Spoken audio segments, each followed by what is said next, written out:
ইনশাআল্লাহ একটা একটা করে প্রমাণ হবে।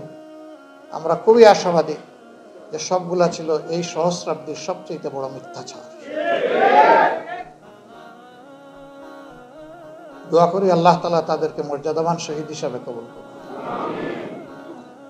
এই কৃষিতে মিনিস্টার ছিলেন 15 বছর, জামাত ইসলামের তৎকালীন আমির। তারপরে অবশ্য তাকে শিল্প মন্ত্রণালয়ে নেওয়া হয়েছে। এই দুটি জায়গায় তার সাথে আপনারা যারা কাজ করেছেন, বাস্তবে রাষ্ট্রের একজন সেবকের কি দায়িত্ব আর এটা কিভাবে সুন্দরভাবে আদায় করতে হয়, আমার মনে হয় আপনারাই আমার চাইতে বড় সাক্ষী। আমাদের প্রতি নির্দেশ ছিল কোনো কাজে আমরা যেন সচিবালয়ে না ঢুকে মিনিস্ট্রিতে না যাই। ওনারা অফিস টাইম করতেন সচিবালয়, ঢাকায় থাকলে বাকি সময়টা কাটাতেন আমাদের সাথে আমাদের দলীয় অফিসে। আমাদের কথাবার্তা যা থাকতো আমরা ওখানেই বলতাম। এই জন্যে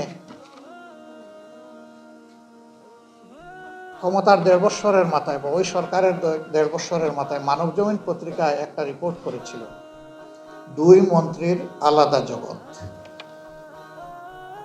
সব জায়গায় তদবিরকারের ভিড়ে পা রাখার কোনো জায়গা নাই, ধাক্কা ধাক্কি ঠেলাঠেলি চলতেছে, কাড়াকাড়ি চলতেছে, ঝাপটাঝাপটি চলতেছে।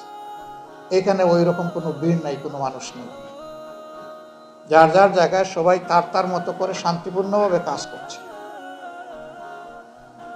তখন তারা বলেছিল যে তাদের কোনো দলীয় কর্মীকে নেতাকে আমরা তাদের অফিসের কার্যালয়ের আশেপাশে কখনো দেখি। যেহেতু দলীয় কর্মীরা জায়গা পেতেন না, কাজেই অন্যরাও বুঝতে পেরেছেন যে ওখানে গিয়ে লাভ হবে না। আমাদের প্রতি এমন নির্দেশনা ছিল, আমার কাছে যদি তদবির নিয়ে আসেন আমি ধরে নিব যে ওই ব্যক্তির কিংবা গোষ্ঠীর ক্ষতি করার জন্য আপনি এসেছেন। আমরা তদবিরে কাজ করব না, আমরা আল্লাহর দেওয়া বিবেক অনুযায়ী কাজ করব। কেন? কারণ তারা আল্লাহ তাআলাকে ভয় করতেন, তারা বিশ্বাস করতেন তাদের উপর রাষ্ট্রের যে দপ্তরের যে মন্ত্রণালয়ের দায়িত্ব পড়েছে তার পুঙ্খানুপুঙ্খ হিসাব একদিন আল্লাহ তাআলা এর the day of final judgement তাদের কাছ থেকে নেবেন। এই কারণেই তারা এটা করতেন। এই বাংলাদেশটা যদি এরকম দায়িত্বশীল মানসিকতা নিয়ে অতীতে যারা দেশ শাসন করার সুযোগ পেয়েছিলেন তারা যদি তাদের দায়িত্বটা পালন করতেন, সত্যিকার অর্থে বাংলাদেশ সোনার বাংলাদেশে পরিণত হতো। কিন্তু অনেকে সোনার বাংলাদেশের প্রতিশ্রুতি দিয়ে এটাকে শ্মশান বাংলাদেশ বানিয়েছিলেন। আমি আর ওদিকে যাচ্ছি না। আজকে যেহেতু একটা স্পেশালাইজড ফোরামে আমি হাজির হয়েছি, আমার জীবনের একটি অনুভূতি বলেই আমি আমার বাকি কথাগুলো বলবো ইনশাআল্লাহ।